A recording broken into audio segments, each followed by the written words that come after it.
시장은 참으로 어렵습니다. 하지만 그 어려운 시장에서도 돋보이는 종목군들은 나타나고 있습니다. 바로 이런 스몰캡 전반 유망주를 살펴보기 위해서 전문가 모시고 직접 진단해 보겠습니다. 오늘은 엄브렐라 리서치 대표이신 윤주호 대표님을 직접 스튜디오에 모셨습니다. 대표님 안녕하십니까? 안녕하십니까?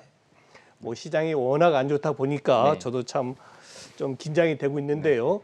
이에 비해서 에코프로비엠 오늘 또 신고가까지 올라가면서 네. 정말 기염을 토하고 있습니다. 자, 2차 전지 관련주들 한번 전반적으로 진단해 주시죠. 일단은 2차 전지는 밸류에이션이 워낙 높기 때문에 바텀업으로 방향성은 좋긴 합니다만 전반적으로 매크로적인 시장 환경을 좀 보셔야 될 것 같습니다. 네. 에코프로비엠은 오늘 이제 이미 다 알고 시장에서 알고 계신 내용이지만 MSCI 편입 이슈가 있기 때문에 다른 소재주보다 좀 센 거를 보시면 될 것 같고요. 네. 그다음에 어제 미국에서 뉴스가 나온 거는 이제 바이든 대통령이 전기차를 2030년까지 40% 정도까지 확대하겠다 얘기가 나왔기 때문에 2차 전지가 그나마 낙폭이 오늘 시장이 안 좋음에도 불구하고 괜찮았다고 보시면 될 것 같습니다. 다만 저희가 이제 좀 짚고 넘어가야 할 부분이 좀 있는데요. 네. 2차 전지 중에서 가장 주가가 먼저 올랐던 종목은 방금 말씀하셨던 에코프로 BM과 LMF입니다. 그렇죠. 왜 그러냐면 소재가 아무래도 다양한 고객을 만날 수 있기 때문에 그렇거든요. 그래서 저희가 배터리 셀 업체보다는 이런 그 소재 업체를 시장에서 훨씬 더 멀티플을 많이 주고 있고 이미 주가가 많이 올랐습니다. 네. 다만 이제 이 부분에 대해서 저희가 좀 생각을 좀 해봐야 됩니다. 왜냐하면 2분기 때 커머디티 가격 상승이 나오면서 소재가 다 올랐습니다. 그래서 중국에서 지금 리튬이나 이런 것들 소재 가격이 오르면서 관련주들이 많이 상승을 하고 있거든요. 예. 그럼 결국에 2차 전지 소재단에 관련된 그러니까 저희가 이미 알고 있는 전구체라든지 양극재 이런 데 더 앞단에 있는 소재들의 가격이 올랐다는 얘기예요. 네. 그러면 수요는 좋기 때문에 가격 전가는 분명히 할 수 있다라는 얘기거든요. 그렇죠. 그러면은 결국엔 소재 업체들이 계속 2차 전지의 주도주가 될 가능성이 높다라는 거를 다시 한번 말씀을 좀 드리고 싶습니다. 네. 그래서 이제 많이 오르는 종목들을 다 말씀드리는 건 이미 다 알고 계신 것 같아서 많이 소외되어 있고 그다음에 사실 이제 여름서부터는 내년도를 좀 봐야 되거든요. 그러니까 올해 좋은 종목들이 이제 올 하반기 때부터 먼저 오릅니다. 내년에 좋은 종목들이 이제 먼저 반영해서 시장이 먼저 오르고 그다음에 연말 돼서 이제 부각이 되기 시작하거든요. 그렇죠. 예. 네, 그렇기 때문에 내년도에 좀 좋아질 회사를 하나 준비를 했습니다. E&D이고요. 양극재 전구체를 하는 회사입니다. 전구체는 이제 원재료를 한 40% 정도 차지하고 있는 굉장히 중요한 소재라고 보시면 될 것 같고요. 네. 이 업체 같은 경우는 해외 쪽 관련된 소재에 납품을 하는 전문 업체라고 보시면 될 것 같습니다. 네. 일단 본업은 매연 저감장치인 DPF인데 이게 이제 작년 코로나 영향 때문에 굉장히 실적이 안 좋았다가 네. 올 1분기까지 실적이 굉장히 안 좋았거든요.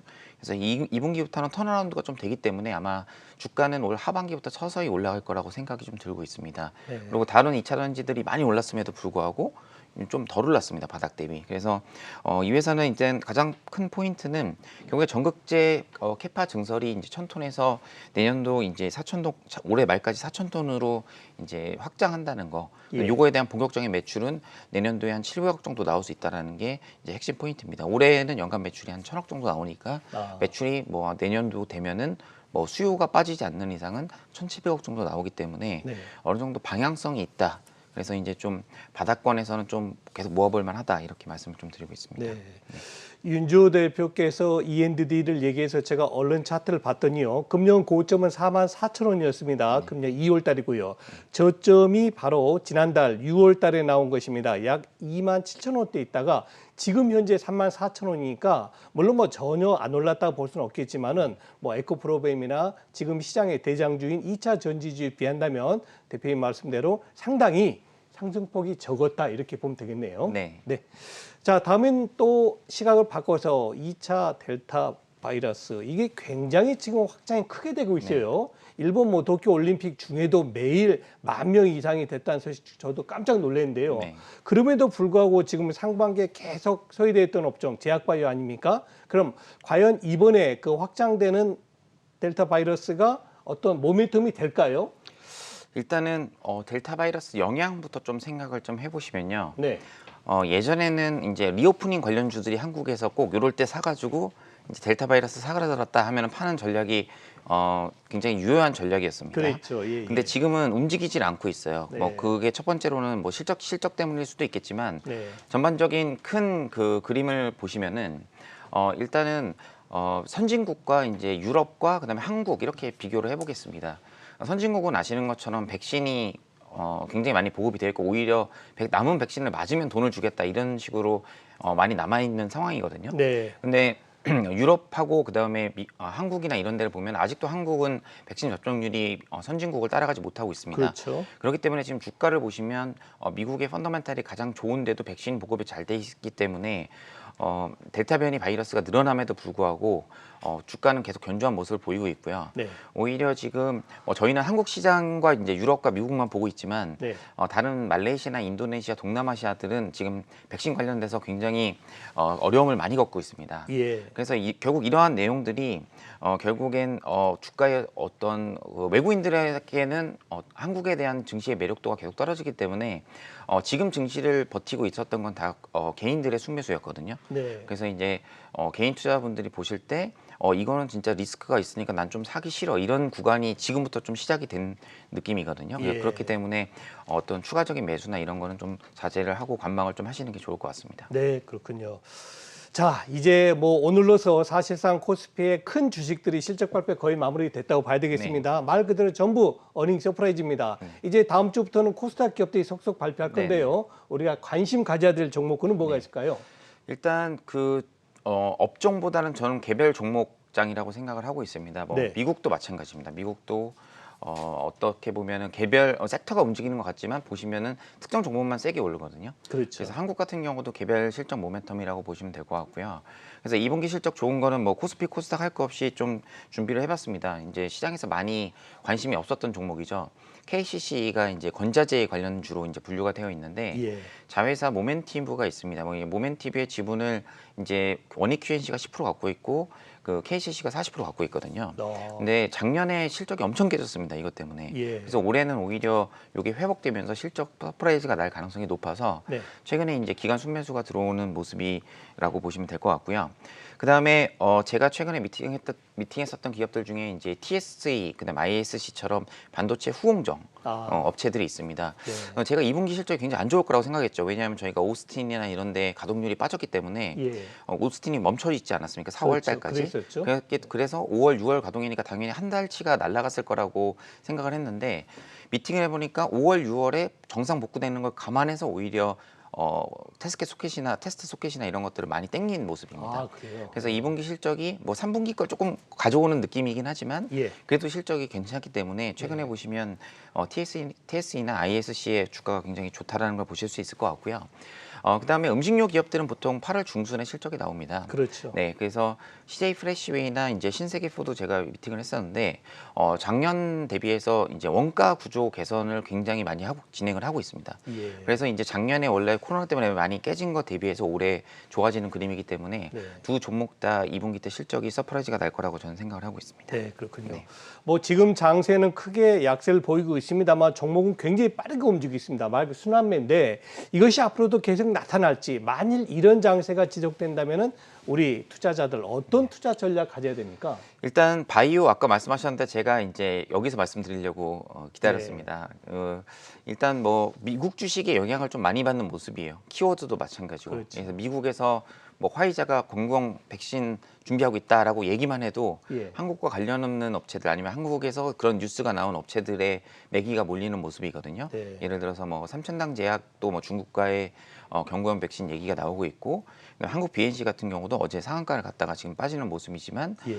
기존에 이제 나왔던 공시나 이런 걸 살펴보면 대만의 어떤 경구용 백신 이런 것들은 이제 판매하려고 하는 판매 계약이거든요. 예. 그래서 이런 이제 트레이딩에 자신 있는 투자자들은 사실 이런 뉴스 전날에 미국에 이런 이슈가 있었고 올해 이런 키워드가 실제 뉴스로 나오면 그거에 관련된 기업들을 트레이딩하는 전략이 굉장히 중요한데 이 부분은 굉장히 어려운 투자 전략입니다. 그렇죠. 뭐 여의도에서 뭐 펀드 매니저나 애널리스트 분들도 이런 종목들을 이제 이런 아이디어가 있습니다라고 말하지 이게 이제 컨빅션 있게 살 수 있습니다 이렇게 얘기는 안 하거든요. 그렇죠. 그렇기 때문에 요거를 하지 못하시는 분들은 결국에는 바닥에 많이 빠져 있는 많이 오래 쉰 종목들을 가지고 이제 제 차례가 돌아올 때까지 기다리는 전략이 조금 더 위에 있다라고 좀 생각을 하고 있습니다. 네. 근데 이제 2분기 때 좋지 않지만 제가 좀 아이디어 차원에서 말씀드릴 거는 뭐 폴더블 관련돼서 시장의 기대치가 굉장히 좋지는 않습니다. 왜냐하면 올해 800만 대 한다고 했다가 이제 작년에 800만 대 한다고 했다가 이제 코로나가 깨지면서 많이 깨졌었는데 네. 올해 이제 600만 대에서 700만 대 정도 타겟을 되어 있는데 내년에는 올해보다 무조건 많아지는 그림을 좀 그리고 있거든요. 폴더블이요. 예, 예. 아, 예, 예. 삼성 내부에서는 뭐 1,500만 대에서 뭐 3,000만 대까지 이제 상황을 보면서 얘기를 하고 있기 때문에 어차피 예, 예. 올해보다 내년이 좋아집니다. 그렇죠. 근데 이제 2분기 때 보시면 스마트폰 관련된 주식들이 실적이 최악입니다. 네. 3분기 때 QOQ로 뭐 중국도 마찬가지고 이제 스마트폰 부품주들의 실적이 개선이 되기 때문에 2분기 실적이 바닥이거든요. 네. 3분기 성수기로 가는 거 플러스 이제 폴더블 관련된 모멘텀이 있는 업체들을 좀 관심 있게 보시면 될 것 같습니다. 그래서 실적이 나오고 다음에 이런 주식들이 반등이 나오면 예. 어느 정도 저희도 투자의 기회로 삼으시면 될 것 같은데 관련된 종목으로는 KH바테, 파인테크닉스, 인터플렉스, DKT 이런 폴더블 관련주를 좀 보시면 될 것 같습니다. 네, 그렇군요. 네. 자, 이제 마지막 질문이 되겠습니다. 오늘 이렇게 주가 크게 빠진 데는 아무래도 외국인 투자가들이 선물, 현물, 코스닥 3대 시장 모두 매도 때문으로 보여지는데요. 일단 이렇게 되면 크게 오르긴 힘들 것 같은데 이럴 때 지금 시장 방향성 어떻게 잡아야 됩니까? 일단은 뭐 방향을 지수를 맞추는 거는 그 신의 영역이라고 저는 계속 생각하고 있고요. 네. 뭐 이렇게 말씀하면 좀 무책임해 보일 것 같아서 외국인이 돌아온다 이 얘기가 2달 전부터 계속 나왔거든요. 근데 글쎄요. 이제 외국인의 현물 순매수는 돌아온 적이 없습니다. 맞습니다. 네. 네. 그러면은 그 얘기는 그 선물에 따라서 왔다 갔다 하고 있고 선물의 트렌드를 제가 그려보니까 좁은 박스권으로 왔다 갔다 하고 있어요. 네. 그래서 오늘 같이 좀 무서울 때는 좀 샀다가 네. 그다음에 좀 반등이 나오면 파는 이런 어떻게 보면은 되게 역으로. 예 아. 반대로 나오면 파는 짧은 트레이딩 전략만 수익을 챙길 수 있다라고 좀 생각을 좀 하고 있고요. 네.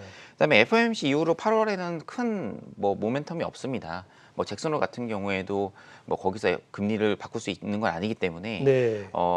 일단 전체 모멘텀이 떨어진 그런 상황이라고 보시면 될 것 같고 네. 미국 같은 경우 지표가 나오면은 막 시장이 급락하지 않을까 이런 생각들을 많이 하시는데 시장의 금리를 올리려면 결국엔 고용 지표가 줘야 되는데 지금 미국이 휴가 시즌에 들어갔습니다. 그렇죠. 고용 지표가 좋을 수 없죠. 일단 휴가를 갔다 그렇죠. 와서 아니면은 이제 다시 한번 회사에 출근하는 이런 모습을 보일 거기 때문에 막 미국의 고용 지표는 9월 10월부터 돼서 아무래도 8월 때까지는 좀 기회가 있을 수 있다라고 저는 생각을 좀 하고 있습니다. 네, 다만 네. 단기적으로 이제 선물 옵션 만기가 이제 8월 둘째 주까지 있기 때문에 그렇죠. 시장이 이제 부채 한도 협상이 이제 오늘부터 시작이 되거든요. 네. 뭐 이거에 대해서 악재 같은 뉴스가 계속 나오면 당연히 투자 센티멘트는 안 좋아질 수 있어서 네. 한 1, 2주 정도는 좀 관망 자세로 보시면서 저점을 찾으시는 게 좋지 않을까 생각을 하고 있습니다. 네, 그렇군요.